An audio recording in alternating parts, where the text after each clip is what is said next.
folks, welcome to e-commerce 360. Today we have Kamar, the founder of a cookie called Quest. They are handmade premium vegan cookies. Further ado, welcome Kamar to our show. Well, thank you for having me. I appreciate it. So, let us a bit into your backstory about how you started a cookie called Quest. So, I was reading your story and it seemed very, very inspiring and it seemed very impromptu, right? So, tell us about how you started this entrepreneurial journey. Sure, no problem. So I first of all, let me start with I've always had a massive sweet tooth. So I Mm-hmm. noticed there was a challenge about 5 years ago when I made that switch to a plant-based diet that it was really hard to find really good vegan sweets. So chocolates, you name it, cookies, cakes. And I love to cook. So it was actually a pretty smooth transition to start baking and testing different recipes just to serve my sweet tooth. And in doing so, I started to get closer to actually baking really good cookies. I decided to just test it with friends and family. And then it just kind of snowballed into, okay, I think I have something here. And I've always been into branding. That was like in a pastime. I do a lot of graphic design, web design work, UX work. So I was all about the customer experience. And I just ran with it from there. So that happened to be just as the pandemic started. Awesome. But I also read that, you just, took over your mom's kitchen and you started, kind of experimenting with the recipes. Is that true? Yeah, so my mom, I grew up, I'm originally born in Jamaica, raised in Toronto, Mm-hmm. Canada, and any Jamaican household will always have appliances on a counter, or because they typically will always bake Easter bun and uh, uh, cake and all sorts of stuff. So I didn't know my mom had a mixer until I Mm-hmm. looked on the counter on a pile of stuff and I said, hey, I think I could use this. So I still have it. She hasn't asked for it back. I think it's brought me That's good luck, great. so I'm going to hold on to it. That's awesome.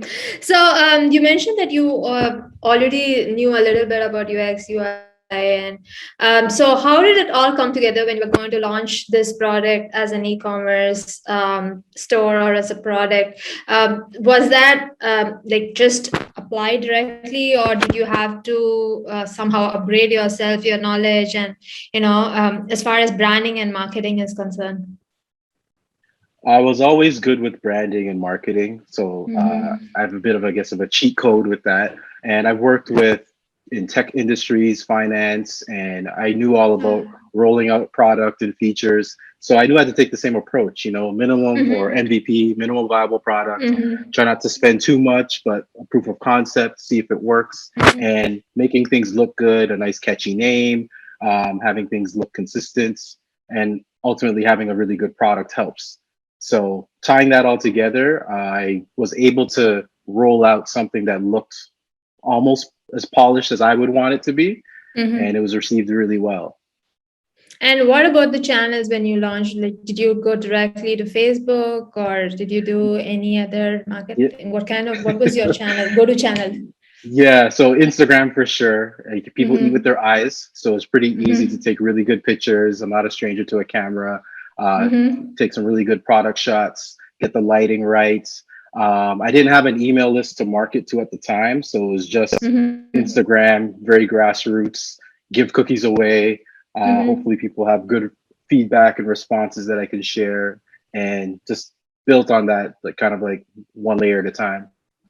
Awesome. So, how did it go from there? Like, from what you've been mentioning, the launch was pretty straightforward for you because of your background in marketing and, in the business world. But there is one thing about, launching the product. There's a whole another story when it comes to actually scaling the product, right? You have to build your Right, own team, and then you have the customers who bought your cookies probably should come back for more. So, how did right. that happened? So when I realized I was getting so many direct messages for orders and I didn't have a really good efficient way to track it, I knew I had to Mhm, pivot to something like a Shopify platform mhm, to manage all the orders. get familiar with fulfillment dates, shipping, delivery, because I was doing all the deliveries myself. I was driving Wow. all over the city, and I wasn't being efficient. So then I had to schedule delivery days. And while that was happening, I knew I couldn't deliver everything.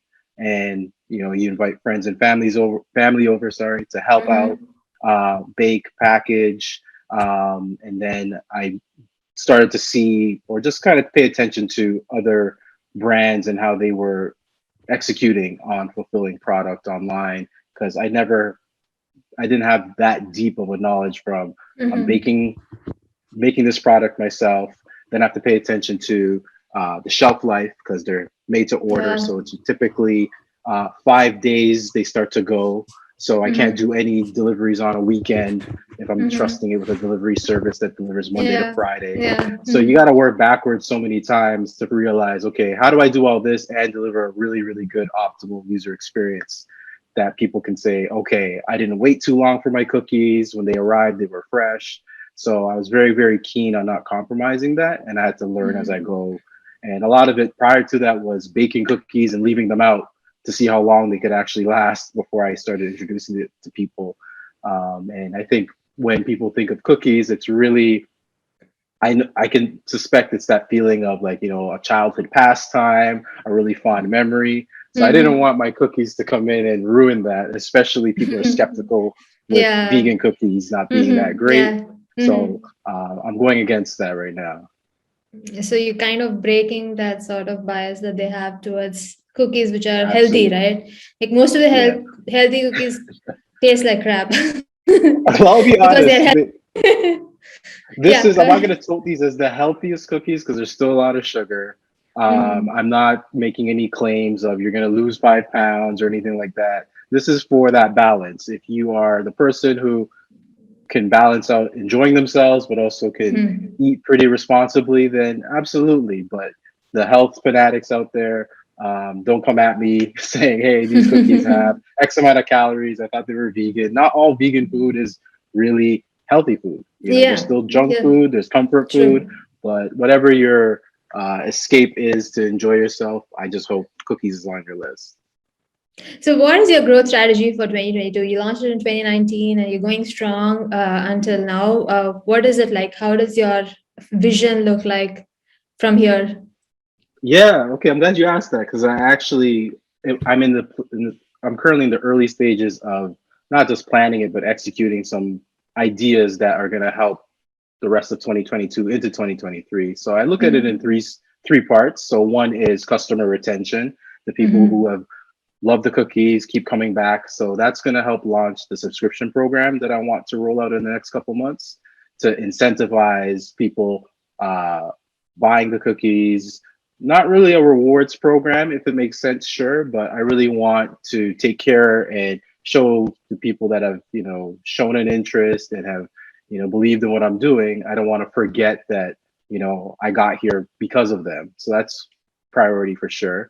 And as we were talking earlier, I have a lot of shows this year, vegan Mhm. festivals that I'm going to be attending, and I think it'll be really good because I think everybody really has earned the opportunity to be outside finally, depending Yeah. on what the situation is Yeah. in their city.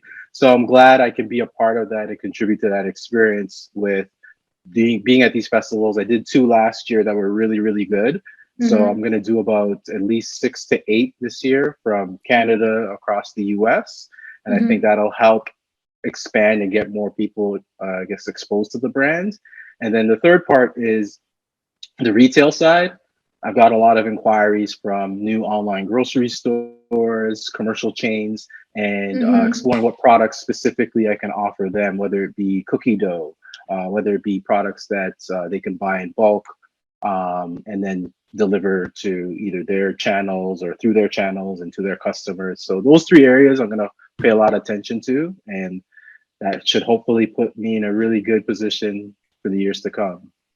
That's amazing. So a lot of incoming orders, right? But how do you actually plan these orders? How do you manage the demand supply gap, right? Because given that you have a very short shelf life, so Right. how do you really, if there is a sudden surplus of cookies, because say due to Valentine's Day, right? So how Yeah. do you really manage that sort of demand supply gap?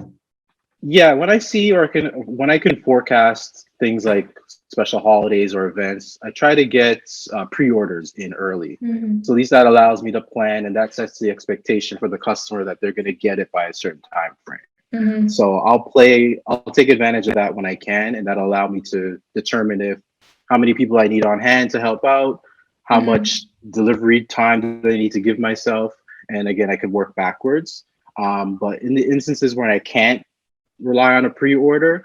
I just, it's a good problem to have, so I'm not gonna complain. But again, I can't compromise the product or the delivery time, so Mm-hmm. I just try to, lean on support, resources, people who can help. If I gotta rent a larger kitchen to Mm-hmm. do the volume, I have access to those things. So it's more of a be prepared for when the influx of orders comes, but Mm-hmm. for the most part I have support to help me with large orders and anytime there's like a really That's big, great. I guess, holiday. That's great. So taking a little bit of a detour here, do you have any leader or an entrepreneur that you look up to before you started or while you are running a business? Are there any leaders' speeches or the books of any leaders that you or Twitter threads that you follow? Right, to be honest, I'm really inspired by anybody's story who just bets on themselves. Mm-hmm. um I don't really follow like celebrity accounts and Mm-hmm. people who have really big profiles, because you'll always hear those stories and that's great, but the regular everyday person who may not have had the opportunity or Yeah. took a chance, I'm really inspired by I may not even know the person's name, but I heard their Mm-hmm. story, and to me those things kind of just fuel me to keep pushing forward. Mm-hmm. I do want to get back in the habit of reading a lot of like, self-help books, things like that, just to kind of give myself that balance, not get too much in my head, things like that, that can just, serve as a tool to manage as things come. Because I know it's going to be really easy to, let yourself go. I try to stay Yeah. on top of like my physical health and my eating. Mm-hmm. So I guess routine is very important. So any tools and things that could help me maintain and commit or be consistent with a routine are helpful. But mostly anybody, to go back to your question, who inspires me, it's really anybody who Absolutely. just bets on themselves. That's amazing. So, any final advice to all these e-commerce business owners who are like in the brink of starting? They're not sure they want to start, but they probably Mhm. want to have a product. I'm sure you were in one of those positions, but I think you Right. made the jump pretty easily. I'm assuming from your story, but what kind of advice would you give for such entrepreneurs?